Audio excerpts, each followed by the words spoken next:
Hi, my name is Steve Black. I've worked in augmented reality for the past 3 years, studied augmented reality for the past 3 years. I've been doing games, I've written books, photography, video, but now I'm focused on augmented reality. There's a book that I've written with Bubico called Bubico Food Tours Augmented Reality. If you could take a look at that, that would be great. I'm now focusing on something called Geopose. And what is Geopose? Let's start by imagining all the possibilities with maps. Augmented reality is starting from zero in a way. So we have, for example, Google Maps, we have Mapillary, we have military maps, we have the Los Angeles Department of Transportation, for example, has a map for e-bikes. There are satellite maps, company-owned maps, bike routes, et cetera, et cetera. When we're creating an augmented reality network, all these different maps have to speak to each other, or perhaps a new standard should evolve. I don't know. I'm just raising the point that augmented reality is so new that all these things have to be considered.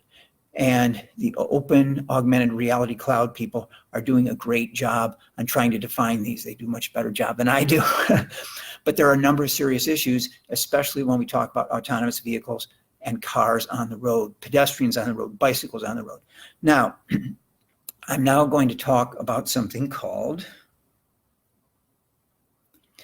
Geopose. Geopose means the augmented reality experience is anchored, possibly anchored into a specific location that any device can find. Apple devices, Android devices, moving cars can find that augmented reality experience. People on bicycles can find that experience. Pedestrians can find it. Now, this was a spontaneous thing that happened, and I would like to redo it because it would be clear. But I put Bubico on the road. I was in a car as a passenger, and I put Bubico on the road in front of me. And I just wanted to see what would happen. And so the car drove. So this is Bubico.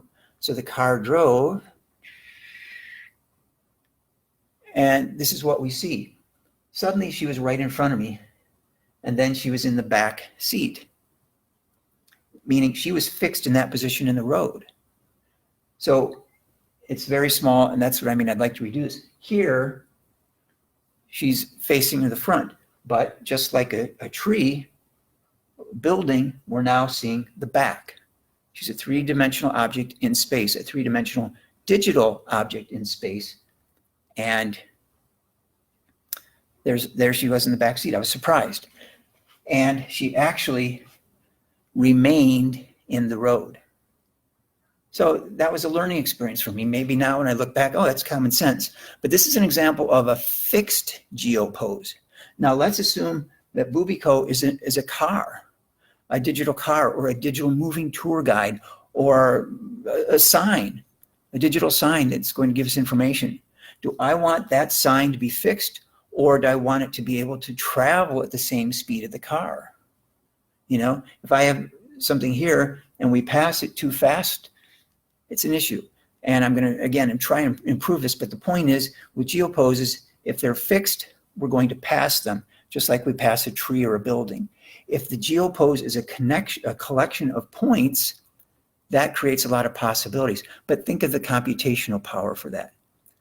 What if I wanted Bubico to stay in front of the car at the same distance? That's a collection of data points, geoposes. That's a lot of power.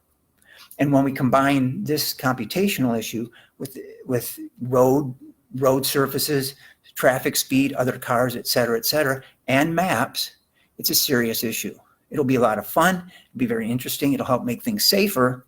But Geopose and the idea of mapping are really an important part of augmented reality when we think about traffic on the road. Okay, thank you for watching. Any questions, please let me know. I'm giving a talk in Munich on October 16th as part of the Open Augmented Reality Cloud, and very honored to do that. But this video, I'm hoping that it gives an example of how Bubico is helping me learn about augmented reality and how I can teach other people, not so much in terms of presentation, but in the books that I'm writing. Okay, thank you.